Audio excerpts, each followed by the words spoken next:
May nga po Negros. Ini ang Digicast Negros 10. Ang nagapanguna nga napulo ka mga balita sa isla sa Negros ang amo ni gadulong sa inyo. Update niyo kami via Facebook, YouTube, kag sa KCAT Channel 11. Kag sumubabatian nyo kami live sa FM station nga 91.1 FMR Bacolod. Kag yari ng top 10 nga mga balita sa Negros, subong adlaw. Isa na naman ka persona patay sa pagpaniro sa Bacolod kagabi. Sa pang-anom na nga biktima sa pagpaniro sa Bacolod sini nga bulan sang Hunyo. Spokesperson ni Mayor-elect Abby Benitez nagsiling nga wala sang conflict of interest sa pagbulig sa Jolly Homes Foundation sa housing project sang Bacolod. Retired teacher patay sa hit and run. May mga saksi nga nakakilala sa nagadala sang salakyan. Babae nga nagahublas kag patay na nasapuan sa baybayon sa Gihulngan City. Kag sa good vibes, libre nga palaliguan pero tinaw kag tugnaw ang tubig sa tripping ni Ruming. Kag student volunteer, nagapang-donate sa buhok sa mga cancer patients. Ina naman sa Baganihan. Sa number 10,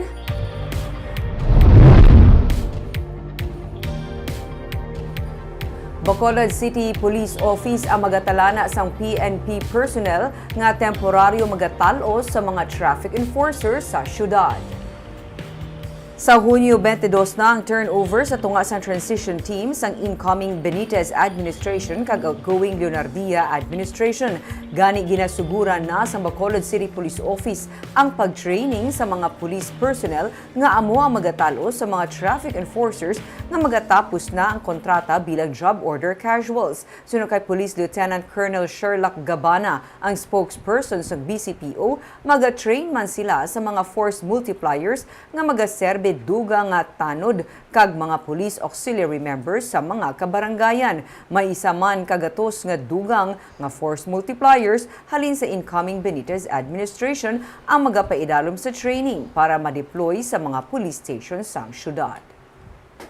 Mga pila ka areas ang madulaan sang deployment kabitaw ito take over anay sang BCPO no for the meantime while namatrain pa sang mabulos sa bitaw.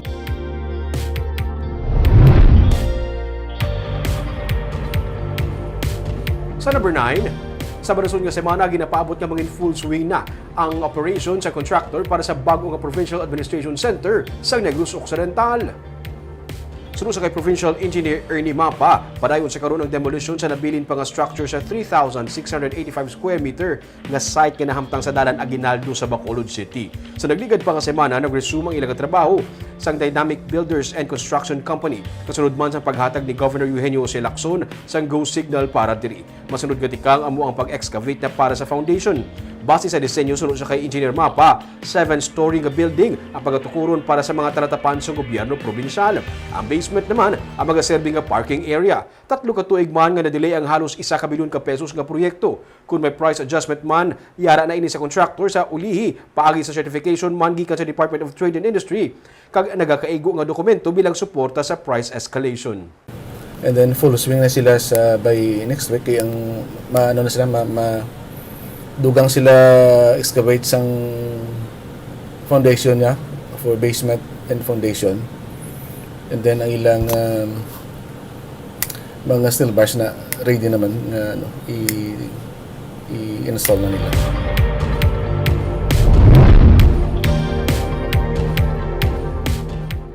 Sa number 8, paday ng preliminary investigation sa Provincial Legal Office sa 3 ka mga doktor kag 2 ka mga staff nga ginreklamo sang mga pasyente. Sunod kay Provincial Legal Officer Alberto Nelias Jr. sa ospital sa Isabela, 2 ka mga doktor ang ginreklamo pagi sa talatapan sa Department of Health bangod sang behavioral issue sa pasyente. Sa ospital naman sa La Carlota, 2 ka staff ang ginreklamo bangod sa ginaalegar irregular nga transaksyon sa bulong. Kag nalakip diri ang isa ka doktor bangod sa ginalantaw command responsibility. Sunod kay Nelias, natipo na nila ang ebidensya gikan sa magtimbang nga bahin. Ang ilang rekomendasyon ang iga-forward sa Investigation Committee for Public Health Workers nga ginapamunuan sang Provincial Health Officer. Ginatapuan ini sang tiglawas man sa mga doktor kag immediate supervisors sang ginareklamo. Gina-allege nila na may malpractice or So it's kulatong talangan ang findings namon kag kung i-approve sa Public Health Committee. And then that's when we ang usual lang admin proceedings tayo nga mga formal charge na kita. For as of now, ano pa lang siya, under the investigating phase pa lang. So, bale sir, hindi pa kami kahambal nga if you found ng basehan sa Hindi pa ko kahambal, ma'am, no? Kaya siyempre i-check pa namin ang ano. Kaya at the end of the day, recommending lang kami. So, we will still refer it to the Public Health Committee. Sa number 7,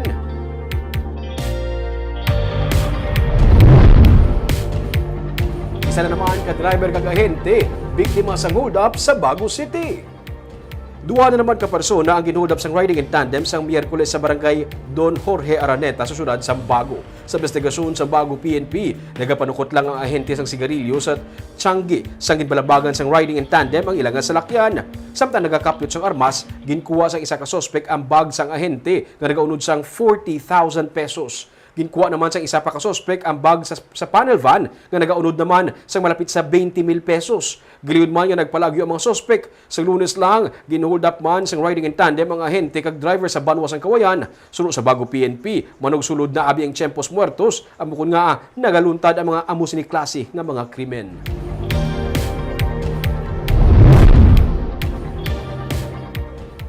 Sa number 6, masobra sa 400,000 pesos nga balor sang illegal na droga na recover sa Barangay 2 sa Bacolod kagabi.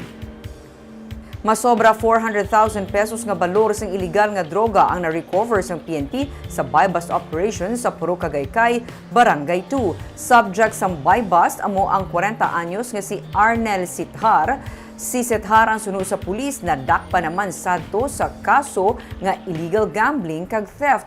13 tanan ka sa sa suspected shabu ang nakuha sa iya nga nagabalor sang 442,000 pesos ang iya sini estimated value. Kaso nga paglapas sa Republic Act 9165 ang ipasaka batok kay Sithar.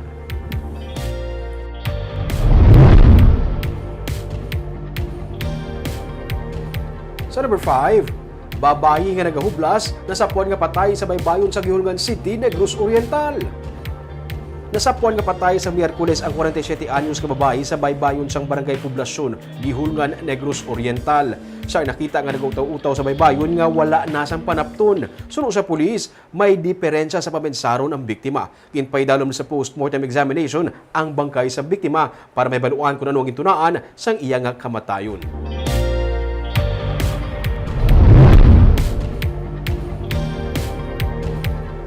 Sa number 4, isa ka retired teacher ang napatay matapos ma-hit and run sang kagabi. Patay ang retired teacher nga si Aquilino Alex Cambelisa matapos nga mabungguan sang isa ka Nissan Sentra nga auto nga may plate number nga ZBV 660 sa may Banga Lasal sa Barangay Villamonte sa Bacolod City mga alas 9 kagabi. Ang biktima gikan sa birthday party sang iya anay kaupod man nga teacher sadto sa Luis Hervias National High School kag nagatabok sa dalan pagkadto sa paradahan sang Eroreco nga tricycle sang ginbungguan sa salakyan kag wala gin punduhan sang driver. Sunod sa mga tricycle driver sa area, kilala nila ang salakyan kay adlaw-adlaw ini nga nagalabay sa Banga Lasal papauli sa Eroreco. Isa kuno ka abogado ang nagadala sang auto. Ang abogado sang driver sang auto ang nagpadulong na sa Police Station 4 sininga aga sunod sa pamilya sang biktima. Pero kilala ko sa mga driver ang salakyan nga nakilala to sa kuno ko damo nakakita taga-iroy ko man ambad man nila.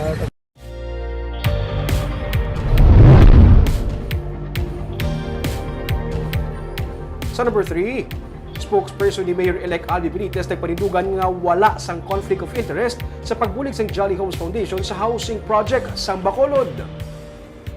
On-site housing project para sa informal settlers ang igatukod kung diin man sila nagapuyo nga lugar sa Bacolod ang ginadihon sa incoming Benitez administration upod sa Jolly Homes Foundation. Sunod sa kay Attorney Bong Dilag, spokesperson ni Mayor-elect Albi Benitez, ang foundation kung diin nagaserbe nga chairman ang alkalde amo ang responsable sa profiling lang sa mga beneficiaries sa proyekto. Kag ang pagpahibalo sa mga benepisyaryo kung ano ang matabo kung mag-enroll sila sa housing projects ng syudad. Gitpahayag ni Dilag nga wala man sang conflict of interest diri kay wala man sang bayaran ang syudad sa foundation. Ang foundation ang magabulig lang sa syudad. Duha tubtub 3 ka story building ang housing project nga ginatuyo ipatukod sa Benitez administration nga condo type. Ang duta sang syudad sa may Purok Boulevard ang isa sa mga ginalantaw nga una nga patukuran sa housing project. Pero sa karon ini pa mapatod kung pila ang mangin benepisyaryo sa proyekto samtang wala pa sang nahatag nga data ang outgoing administration angot sa kadamuon sang nagapabilin nga mga informal settlers sa Bacolod City. The Jolly Homes Foundation as a non-government organization extend its hand to help the city in the study, research, or in terms of sustainability, in terms of actual situation, and in terms of the capacity to pay. As long as the gist is this, as long as wala sa kwarta na involved ang city, ikadua, wala na disadvantage ang city, there is, I submit, that there is no conflict of interest. Sa number 2,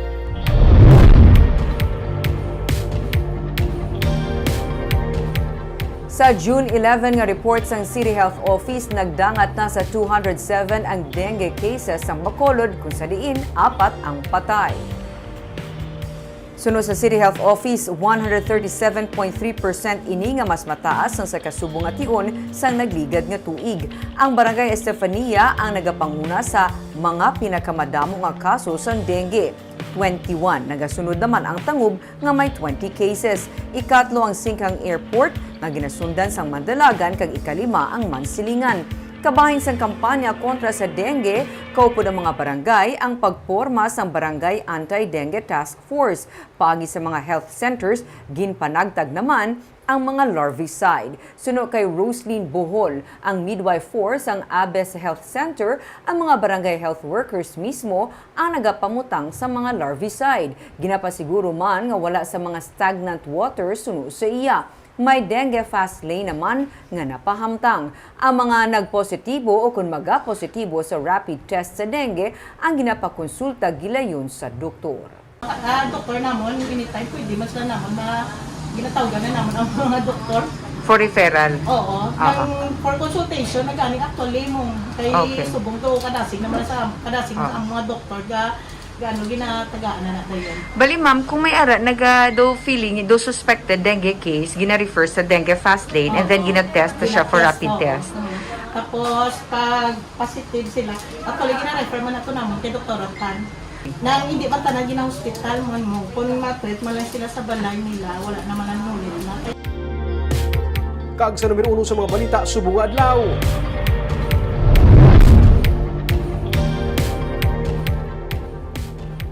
Isa na naman ka persona ang napatay matapos gitiro sa syudad sa Bacolod sa kagabi. Siya ang pang-anom na biktima sang shooting incident sa syudad sa sulod sang bulan sang Hunyo.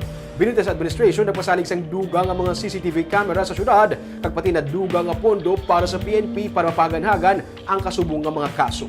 Ma-report si Nico Delfin. Nagamaneho sa motorsiklo sa Lacson Street Extension sa Barangay Singkang Airport ang barker nga si Adonis Matulak, 54 anyos ang siyang gintiro kag napatay sang gunman nga sakay sa isa ka puti nga pick-up kagabi. Sa pagpangusisa sang katapos ang Police Station 8, antes pa man natabo ang pagpaniro, nanugid ang anak sang biktima nga may pila ka mga persona nga armado sang pusil kag nagpakilala nga pulis ang nangita siya amay. May kang tanan sa illegal nga droga ang ginatanaw sang PNP nga motibo kay nalakip man sila drugs watch list ang biktima.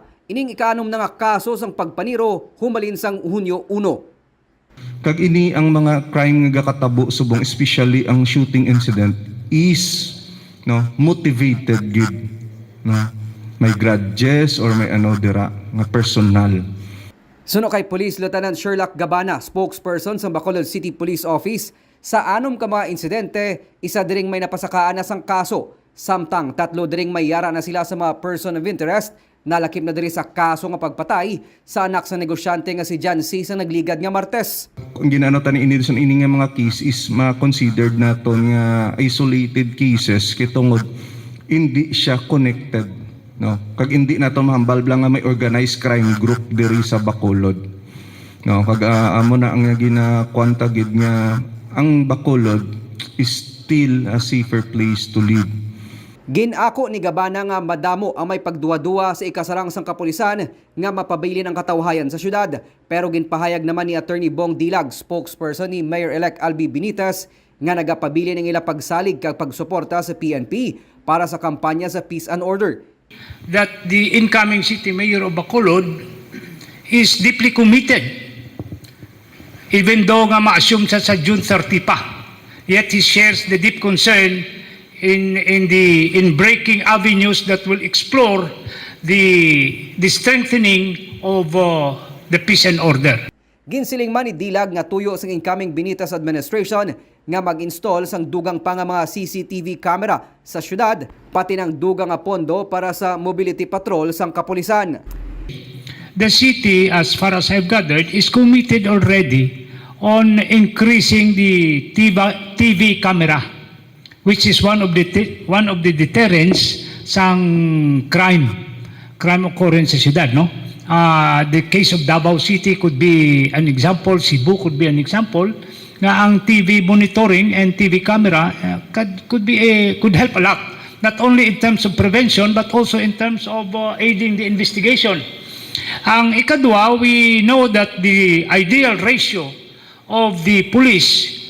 Ang pamunuan sang BCPO ang maga-deploy man sang K9 unit sa mga seaport sa syudad. Kabahin man din pag-install sa mga x-ray machines kag body scanners agod mapabaskog pa ang anti-illegal drug campaign. Nico Delfin para sa DGCast Negros.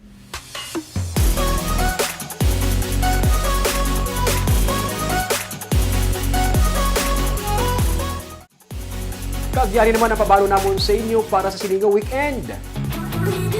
Mahilig ka mag-ride o kung mag-bike, lain naman nga ruta ang ginapangita mo. Inabala nga samtang nagadrive ka o kung nagasikad, may mga kabukiran ka nga malapyan para change of scenery. Kag kung kapoy ka na, pwede ka makastop over, magpahunay-hunay, kag pwede ka makapabugnaw sa matugnaw kag matinaw nga tubig sa suba. Diri sa Sagay, may overflow nga ginhimo palaliguan sa mga pamilya, kay ang tubig gikan pa sa kabukiran sang Cadiz. Diskubrihon tayo ni Buwas sa tripping ni Rubing at 10 a.m.